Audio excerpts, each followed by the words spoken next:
Bienvenue dans Smart Bourse, votre double dose quotidienne de marché en direct sur Bismart. Chaque jour à la mi-journée, 12h30, 13h et en fin d'après-midi, la grande édition pendant 1 heure à partir de 17h. Au sommaire de cette édition de la mi-journée, que peut-on attendre de la Banque Centrale Européenne face à ce qui semble être une mission impossible pour la Banque Centrale de la zone euro? La mission était déjà extrêmement compliquée avant ce meeting qui s'annonce historique. Comment contrer l'inflation qui est jugée aujourd'hui inacceptable par l'ensemble des banquiers centraux en zone euro, tout en maintenant ou en contenant le risque de fragmentation de la zone euro à travers les coûts de financement des différents États. L'équation était déjà compliquée, elle le devient encore plus depuis le départ confirmé de Mario Draghi. Le gouvernement de Mario Draghi est donc tombé après un vote de confiance qui n'a même pas pu se tenir hier au Sénat après le boycott de 3 partis importants de la coalition du gouvernement Draghi, un niveau de stress politique donc qui se révèle à travers le spread italien ce matin, alors qui monte, qui s'écarte évidemment. On est autour de 230 points de base entre le coût de financement italien à 10 ans et le coût de financement d'un pays comme l'Allemagne, qui est le pays de référence évidemment en zone euro. Et on voit sur la partie action effectivement le FTSE italien, l'indice de référence, qui est en retrait de plus de 1%, alors que l'indice CAC 40, lui par exemple, arrive à se maintenir légèrement positif à mi-séance. Vous aurez les infos clés dans un instant avec Alix Nguyen. On reviendra sur les enjeux de la réunion du jour de la Banque Centrale Européenne avec Samy Char, chef économiste de Lombard-Odier, et puis la partie investissement, analyse de marché également avec Jean-Jacques Oana qui sera avec nous en plateau. Du côté des entreprises, la saison de publication de résultats se poursuit aux États-Unis et en Europe avec les premières publications des grands groupes français au sein du CAC 40. On notera que le marché réserve un très bon accueil au relèvement des objectifs financiers de Publicis après un semestre record pour le groupe publicitaire. Et puis Thales qui est la star boursière de cette année 2022 avec une performance de plus de 60% déjà sur l'ensemble du premier semestre depuis le 1er janvier. Thales aussi relève certains de ses objectifs financiers, ses objectifs de prise de commande notamment. Et le marché constate effectivement le relèvement des objectifs de Thales, qui n'est pas une véritable surprise. Le titre Thales est en léger retrait à mi-séance.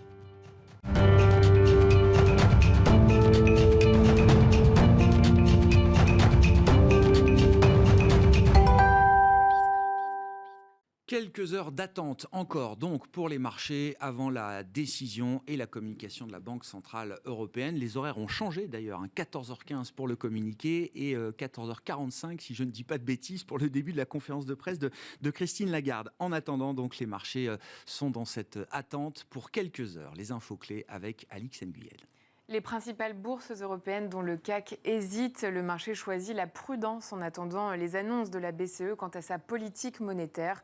Le tout sur fond de retour de crise politique en Italie. Le président du Conseil des ministres italien Mario Draghi, dont la démission a été refusée la semaine dernière par le chef de l'État Sergio Mattarella, a perdu son pari en décidant de mettre les sénateurs italiens face à leurs responsabilités.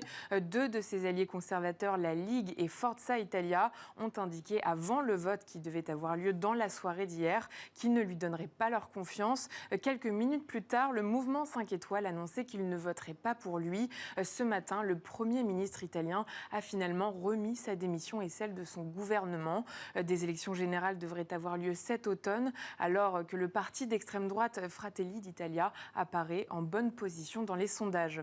Hier, dans la soirée, le commissaire européen à l'économie Paolo Gentiloni a jugé irresponsable les partis de la coalition d'unité nationale en Italie ayant lâché Mario Draghi au risque de provoquer une tempête.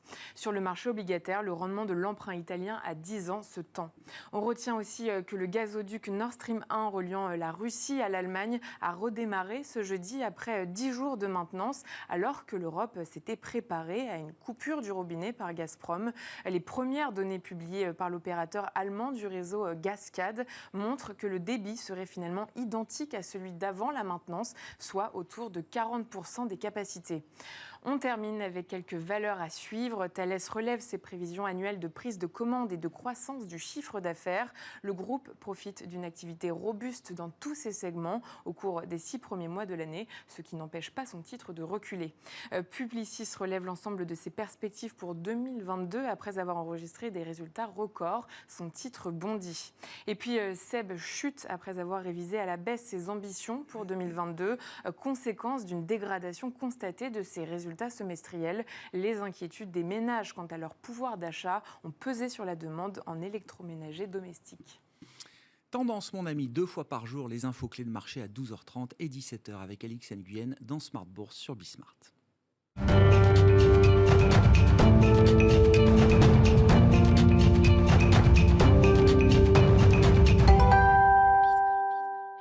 Les enjeux de cette réunion historique pour la Banque Centrale Européenne qui délivrera une première hausse de taux depuis 11 ans. Cet après-midi, nous en parlons avec Samy Charr pour entamer cette émission, chef économiste de Lombardier. Bonjour et bienvenue Samy. Merci beaucoup d'être avec nous. Au palmarès des pires jobs du monde, je crois que le poste de président ou de présidente de la Banque Centrale Européenne, en l'occurrence avec Christine Lagarde, est sans doute, tient sans doute le haut du pavé. Je dis ça avec un peu d'humour, mais derrière, effectivement, je le pense sincèrement, Samy, tant l'équation semble impossible pour la Banque Centrale Européenne. Il y aura forcément des déçus à l'issue du meeting cet après-midi. Absolument, Grégoire. Et ça pourrait être pire. On pourrait ne pas avoir de gaz aujourd'hui en Europe et donc Christine Lagarde ferait face non seulement à une situation d'inflation compliquée, mais en plus des perspectives de croissance en forte contraction si, encore une fois, la crise énergétique en était venue à escalader, ce qui au moins n'est pas le cas. En revanche, les problèmes restent très très nombreux, vous avez bien fait de le mentionner. Il y a bien sûr cette situation d'inflation qui est compliquée, qui vient essentiellement des problématiques énergétiques, mais il y a maintenant une situation politique qui s'est tendue en Italie avec des élections très probables. Et donc évidemment, il y a 2 grosses attentes cet après-midi au niveau de l'action de la BCE. Que va-t-elle faire sur les taux ? Elle s'était engagée à commencer de manière graduelle avec uniquement 25 points de base, mais un petit peu comme aux États-Unis avant le meeting de juin où les 75 points de base avaient fuité dans le Wall Street Journal, hier et avant-hier, il y a eu des fuites sur la possibilité d'aller à 50 points de base. Donc déjà au niveau des taux, on sent qu'il y a énormément de débats au sein de la BCE. Est-ce que c'est 25 ? Est-ce que c'est 50 ? Et bien sûr, elle est très attendue sur le deuxième pan de son action aujourd'hui, c'est l'outil anti-fragmentation, dans un contexte où ça semble devenir un outil anti-fragmentation uniquement dédié à l'Italie. Donc on attend les détails. Qu'est-ce que ça veut dire sur la flexibilité des réinvestissements ? Qu'est-ce que ça veut dire ? Est-ce qu'on aura de la conditionnalité ? Donc évidemment, elle va être vraiment sur le feu cet après-midi et on va attendre bien sûr d'en savoir davantage, mais on entre dans ce meeting avec un niveau de risque quand même très élevé. Est-ce qu'il y a une relation dans la décision qui concerne la hausse de taux et la décision de l'outil anti-fragmentation ? Est-ce qu'on peut imaginer par exemple qu'un outil anti-fragmentation dont les détails auraient été finalisés et dont on puisse, sur lequel on puisse communiquer explicitement cet après-midi, un outil crédible aux yeux des investisseurs, permettrait à la BCE de monter ses taux peut-être de 50 points de base, contrairement à ce qui avait été signalé notamment par Christine Lagarde. Est-ce que c'est dans ce sens-là que ça fonctionne ? Ou est-ce que, est-ce qu'on peut avoir le pire des deux mondes ? C'est-à-dire 50 points de base parce qu'il faut adresser la question de l'inflation et qu'il y a une volonté politique de le faire, et un outil anti-fragmentation qui ne serait pas totalement finalisé dans ses détails, en tout cas suffisamment aux yeux du marché. Oui, c'est exactement ça, Grégoire. Si ils font 50 points de base aujourd'hui, ils ont intérêt à être très très près sur l'outil anti-fragmentation et il est probable qu'ils aillent vers cette augmentation d'un 0,5% avec encore une fois un outil qui paraît solide, illimité et qui soit à même de convaincre les marchés. Effectivement, s'ils ne sont pas prêts sur cet outil, ils ont intérêt à rester à 25 points de base. Sinon, encore une fois, le grand risque pour eux, c'est que les marchés les testent. Et c'est qu'au bout d'un moment, puisque le marché n'a pas les réponses qu'il souhaite avoir pendant la conférence de presse de Christine Lagarde, eh bien, il aille chercher finalement quelles sont quel va être le modus operandi de la BCE dans une question de stress, si les spreads s'écartent, si on va au-dessus de 250 points de base sur cet écart de rendement entre le BTP italien et le Bund allemand, et si effectivement le marché décide de tester la BCE, eh bien ça va être inconfortable. On se souvient, et on sait très bien ce qu'aimerait la BCE, c'est qu'elle convainc avec son outil et donc elle n'ait jamais besoin de l'utiliser.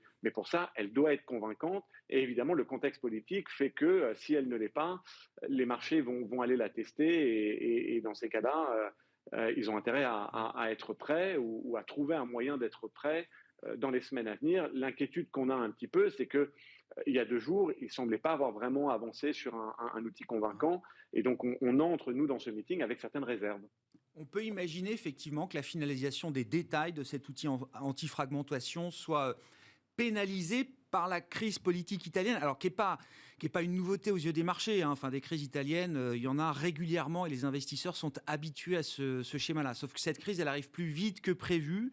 Bâtir un outil anti-fragmentation quand une partie du risque de fragmentation vient d'un risque politique spécifique, le sort d'un Premier ministre, quand bien même il s'agit de l'Italie, ça peut compliquer les discussions au sein de la BCE aujourd'hui, Samy ? Oui, évidemment, parce que cette implosion de la coalition de Draghi vient vraiment au mauvais moment, comme vous l'avez dit. Et le gros problème, c'est qu'ils doivent passer un budget avant la fin de l'année, que si ce budget ne passe pas, ce budget vient avec un certain nombre de réformes, évidemment, la continuité des réformes, et que si ce budget ne passe pas, parce que les politiques italiens sont dans un processus électoral et donc n'ont pas la capacité de passer ce budget, eh bien les 19 milliards du fonds de reprise européen qui devaient être déboursés en décembre ne le seront peut-être pas. 19 milliards, c'est quasiment 1% du PIB italien. Donc on voit bien que la dissolution de l'Assemblée tombe vraiment à un très très mauvais moment et que ça met encore plus de pression sur la BCE. Elle n'y peut rien, quelque part, cette BCE, mais il y a le risque, bien sûr, qu'elle soit testée, que le fonds de reprise ne peut pas débourser sa partie italienne, et donc on se retrouve dans un très très mauvais timing en ce qui concerne l'Europe, une assez grande difficulté, une assez grande tension qui forcerait quelque part la BCE à sortir un petit peu de ce qu'elle a prévu, de son programme. Donc on espère qu'elle va s'offrir le maximum de flexibilité dans ses réinvestissements, dans un programme éventuel, mais elle ne va pas vraiment pouvoir compter sur le Parlement italien dans les 3-4 prochains mois. Par exemple, je vous rappelle que l'OMT, c'est quelque chose qui doit être demandé par le Parlement national. S'il n'y a pas de Parlement en Italie, ils ne peuvent pas demander à faire partie d'un programme pour éviter la fragmentation. Donc tous ces détails vont être très très importants aujourd'hui. Est-ce que, alors ce ne sera pas le sujet chaud du jour, néanmoins, est-ce que la BCE doit s'engager sur un chemin de normalisation de sa politique monétaire, c'est-à-dire 25 ou 50 points de base, ça permettra de sortir des taux négatifs, ça semble déjà être un premier objectif en soi, mais au-delà, la question reste posée quand on voit notamment l'agressivité, la vitesse à laquelle d'autres banques centrales normalisent, évidemment. Alors il y a la Banque du Japon qui nous permet de ne pas être totalement isolés dans ce coin-là, mais il y a l'idée quand même que la BCE devient de plus en plus isolée, effectivement, au sein de cette grande vague de normalisation. Jusqu'où est-ce que la BCE peut s'engager sur la voie de la normalisation de sa politique monétaire ? Alors, il est clair qu'elle va effectuer un phénomène de rattrapage. Si elle fait 25 points de base aujourd'hui, c'est possible qu'elle fasse 75 points de base en septembre. Donc, on sent que les grosses hausses de taux vont quand même venir. Peut-être qu'elle va faire 50 points de base aujourd'hui, ce qui lui permettrait de faire seulement 50 points de base en septembre. Mais très clairement, elle va emboîter, s'engager dans ce train de normalisation des taux. Elle n'a pas forcément la même inflation que ce qu'on peut voir non plus aux États-Unis, avec un boom de demande qui n'existe pas aujourd'hui en Europe. Donc, le cycle de hausse de taux va quand même être beaucoup plus contenu en Europe que ce qu'on voit aux États-Unis. On s'attend à une BCE qui est capable de remonter ses taux entre 1 et 1,5, mais il ne semble pas qu'il y ait beaucoup de raisons d'aller en territoire très très restrictif, sachant qu'il y a quand même une crise énergétique en Europe qui a beaucoup moins, encore une fois, aux États-Unis, et un choc de demande qu'il n'y a pas par rapport à la première économie de la planète. Donc, de la même manière que l'ensemble des banques centrales, la BCE va abandonner sa communication. Elle s'est un peu engagée, elle se retrouve un peu en porte-à-faux en juillet, mais très clairement qu'elle va laisser toutes les options ouvertes et qu'elle va essayer de de guider, et donc de communiquer avec le plus d'ouverture possible et de s'engager le moins possible, à l'image de ce qu'a fait la Réserve fédérale américaine ces derniers temps. Ouais. Trop s'engager, on l'a vu avec l'exemple de la Fed, c'est aussi prendre le risque de devoir revenir sur la parole donnée. Et ça, pour les banques centrales et leur crédibilité fondamentale, c'est quand même un petit sujet également. Bon, place à Christine Lagarde, donc dans quelques heures, pour voir effectivement comment la présidente de la Banque centrale européenne communique sur le compromis qui sera trouvé au sein du Conseil des gouverneurs cet après-midi. Merci beaucoup, Samy. Samy Char, qui était avec nous en visioconférence depuis la Suisse, chef économiste de Lombardier.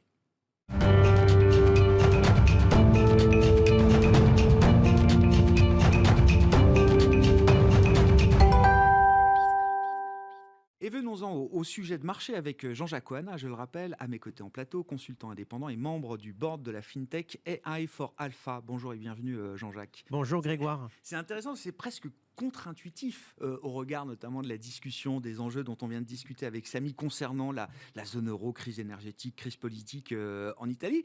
Quand on regarde les marchés avec vos outils d'analyse, et ceux notamment de la FinTech avec laquelle vous travaillez, on constate une baisse de la tension financière. Les marchés se détendent un peu depuis quelques semaines. Oui, absolument. Et surtout depuis la semaine dernière, en réalité. Donc depuis le début finalement du mois de juillet, on a une détente globale des indicateurs d'aversion au risque. On le voit surtout sur les actions, en réalité. Et puis aussi d'autres marchés qui se stabilisent finalement. On va dire qu'ils réalisent une pause dans la baisse qu'ils avaient connue, par exemple les marchés de dette, de crédit européens, qui étaient sous forte tension ces derniers mois, et qui, à la faveur du rebond sur les actions, se stabilisent désormais. Et on voit qu'aujourd'hui, le rebond est principalement porté par la technologie, aux États-Unis et en Europe d'ailleurs, donc des secteurs qui avaient fortement chuté. Il n'en reste pas moins que les actions sont en tendance négative depuis le début de l'année, mais quand même avec des tendances assez mitigées et contrastées, puisqu'on a toutes les nuances de rouge entre 0 depuis le début de l'année pour le FTSE, qui est un indice riche en matières premières et surtout en pétrolière. Donc cela contribue à le soutenir depuis le début de l'année, jusqu'à moins 23% pour le Nasdaq. On a moins 16% pour le S&P 500. Je crois qu'on est à moins 14% sur l'Eurostoxx. Ouais. Donc on a vraiment beaucoup de Il y a quand même une gamme de corrections. Absolument. Il y a des nuances dans la correction généralisée. Tout à fait, tout à fait. Et donc tout ça pour dire que finalement, quand on prend un peu de recul, on parle beaucoup des bourses et c'est normal parce que ça concerne le plus l'investisseur. Mais quand on regarde ce qui se passe dans l'ensemble du système dans l'ensemble des marchés, en réalité, cette année, en tout cas, les marchés d'actions ne sont pas directeurs. Ce ne sont pas là que se forment les grandes tendances.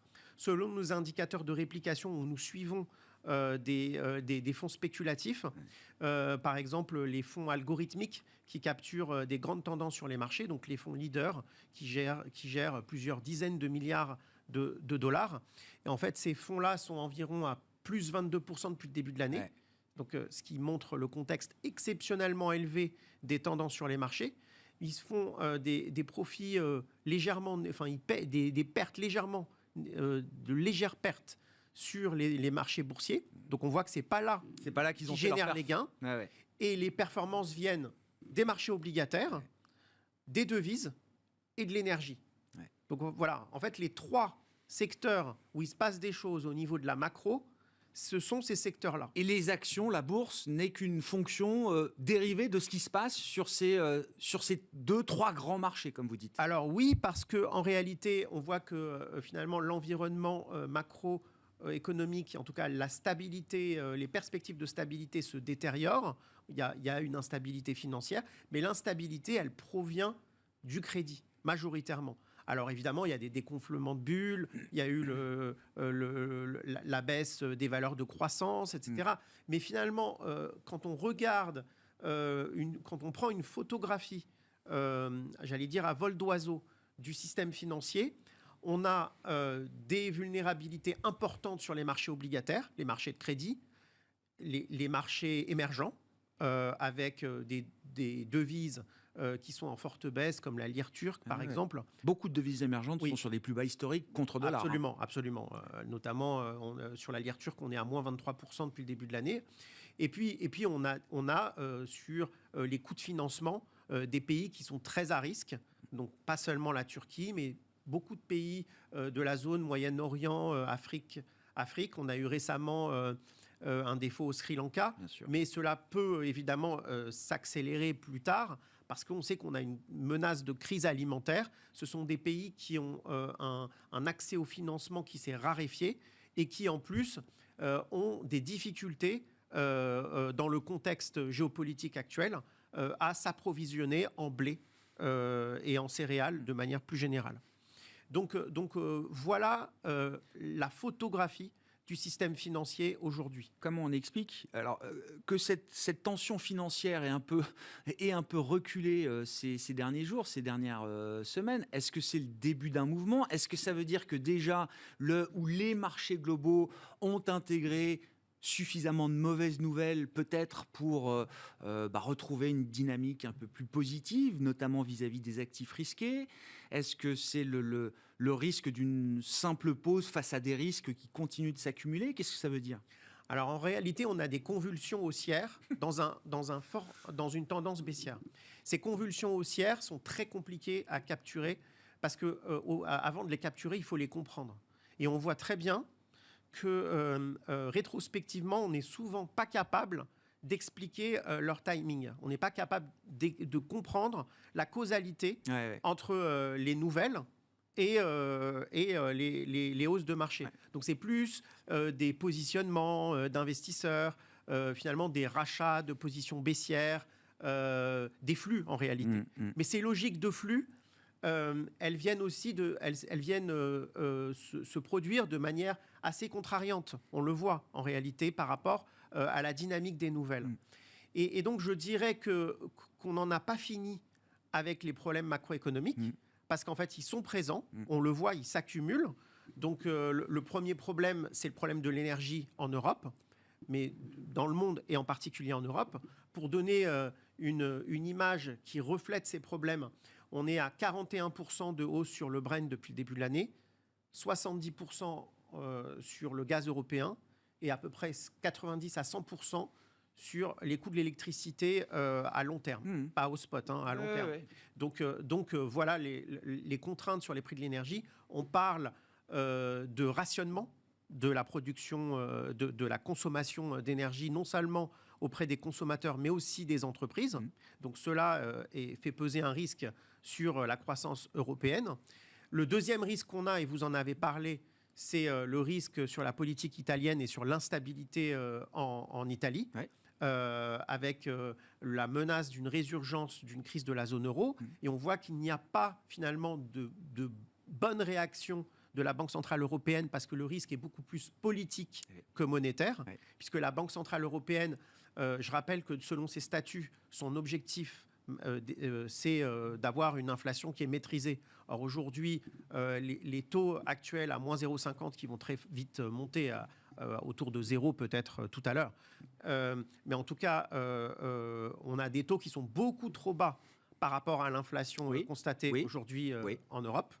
Donc la BCE est en retard objectivement sur son processus de normalisation monétaire et elle ne peut pas poursuivre des objectifs contradictoires simultanément. Oui, non, mais il faut le dire comme ça.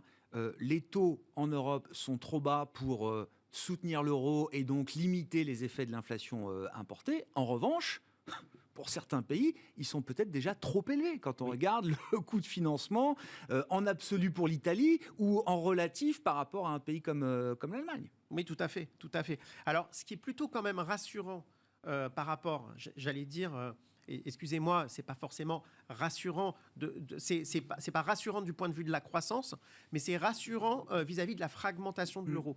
C'est que cette fois-ci, un maillon faible européen est aussi l'Allemagne. Oui. On dirait qu'on a deux maillons faibles, et ils sont assez emblématiques, c'est l'Allemagne et l'Italie. En même temps.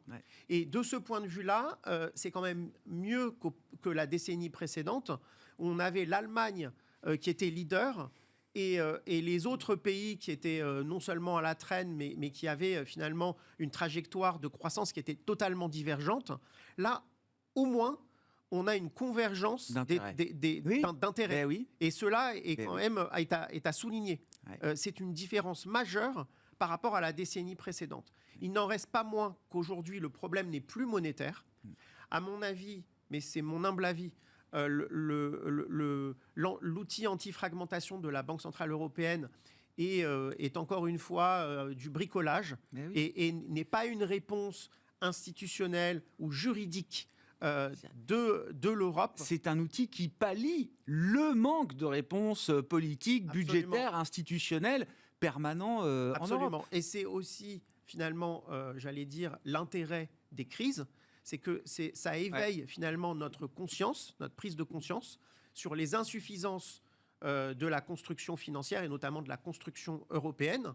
Et justement, l'objectif des politiques, mais on sait que le temps politique est beaucoup plus long que le temps des marchés, ce sera d'y apporter des réponses et une réponse politique. Donc ça veut dire beaucoup plus de cohésion au niveau dans les politiques économiques européennes et une mutualisation des dettes. Vous le dites, en partie. Les enjeux qui frappent aussi bien des pays du Sud comme l'Italie que des pays du Nord, parce que derrière l'Allemagne, c'est aussi l'Autriche et d'autres pays très dépendants du gaz russe. La crise du gaz est un élément de fragmentation de la zone euro. Est-ce que cette fois, on a des chances d'y arriver un peu plus rapidement que les fois précédentes? On l'a vu au moment du Covid, ce moment un peu hamiltonien où on a décrété qu'on allait mettre ensemble de la dette pour un programme spécifique dédié au choc extérieur qui était le Covid. Ce moment-là, il est venu très vite. Cela me paraît un peu tôt, prématuré pour y répondre, mais en tout cas, on voit très bien que l'enjeu, il est politique, il est plus monétaire.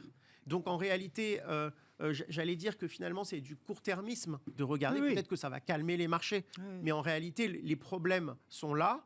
La BCE ne peut plus aujourd'hui faire comme Mario Draghi l'avait fait en son temps, c'est-à-dire faire du whatever it takes. Ce n'est plus possible parce qu'aujourd'hui, finalement, le risque principal pour elle, en tout cas, dans ses statuts, dans son objectif, c'est la lutte contre l'inflation. Ce n'est plus autre chose. Et c'est le politique qui doit résoudre cette crise qui est éminemment politique. Donc aujourd'hui, nous sommes entre les mains des politiques en Europe et plus entre les mains des banquiers centraux. Et à mon avis, c'est pour la bonne cause.